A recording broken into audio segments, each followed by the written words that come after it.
నేను ఇవాళ మీ అందరికీ కూడా ఈ విషయాలన్నీ ఎందుకు చెప్తున్నానంటే, అన్ని రకాలుగా ఈ ప్రభుత్వం ఫెయిల్ అయిపోయింది.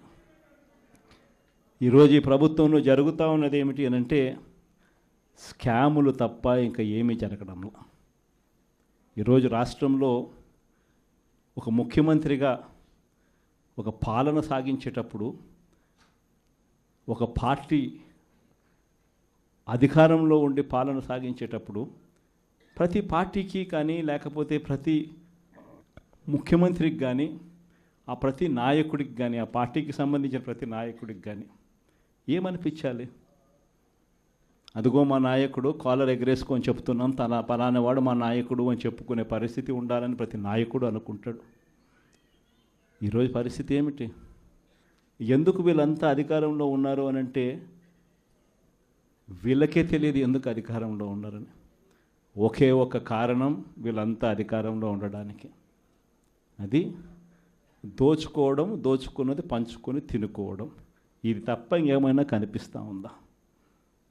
ఈరోజు లిక్కర్ స్కామ్, మద్యం స్కామ్, ఇసుక స్కామ్, ఈరోజు నియోజకవర్గంలో ఏమి జరగాలన్నా, మైనింగ్ జరగాలన్నా, నియోజకవర్గంలో ఫ్యాక్టరీ నడపాలన్నా, ఈరోజు ఏది జరగాలన్నా ఎమ్మెల్యేకి ఆయనకి ఎంత ఇవ్వాలా, ఎమ్మెల్యే చంద్రబాబు నాయుడు గారికి ఎంత ఇవ్వాలా.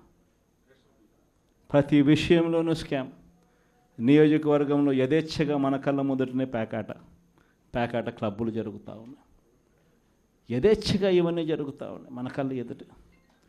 ప్రశ్నించే స్వరం ఎవరైనా ప్రశ్నిస్తే ప్రశ్నిస్తారేమో అని, ప్రశ్నించకూడదు అని ఏకంగా చిన్నపిల్లలను కూడా చూడుకోకుండా వాళ్ళందరినీ సోషల్ మీడియా కింద 111 సెక్షన్ పెట్టి, అంటే ఆర్గనైజ్డ్ క్రైమ్ అంట. సోషల్ మీడియాలలో నువ్వు చేసే తప్పును ప్రశ్నిస్తే ఎందుకయ్యా సూపర్ 6 ఇవ్వడం లేదు, ఎందుకయ్యా సూపర్ 7 ఇవ్వడం లేదు అని చెప్పి ప్రశ్నిస్తే ఆర్గనైజ్డ్ క్రైమ్ అట.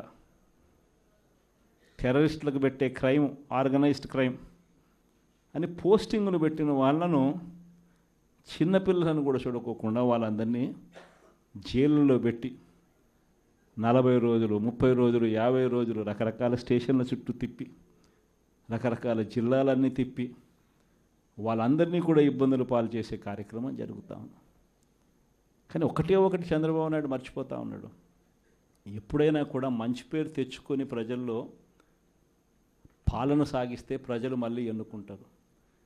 కానీ ఈ మాదిరిగా పదవిని దుర్వినియోగం చేసి ఈ మాదిరిగా చేయడం మొదలు పెడితే ఇదే చంద్రబాబు నాయుడు గారికి వైఎస్ఆర్ కాంగ్రెస్ పార్టీకి చెందిన ప్రతి కార్యకర్త తరపున చెప్తా ఉన్నా, నెక్స్ట్ వచ్చేది వైఎస్ఆర్సీపీ 2, జగన్ 2 పాలన వస్తుంది.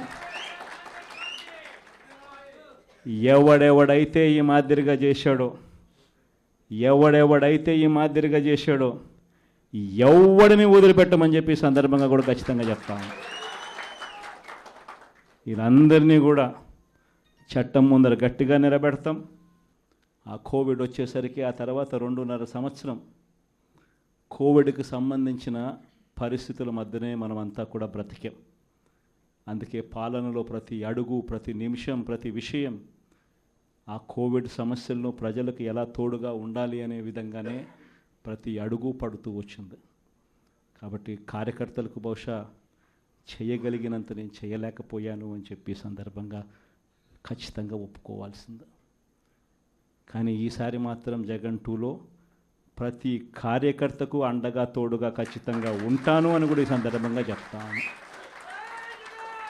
ఈసారి జగన్ 2లో ప్రజలకు తోడుగా ఉంటూనే మరోవైపున కార్యకర్తలకు కూడా అండగా, వాళ్ళ ఇంటికి పెద్దన్నగా, వాళ్లకు తోడుగా ఖచ్చితంగా ఉంటానని సందర్భంగా ఖచ్చితంగా చెప్తాను.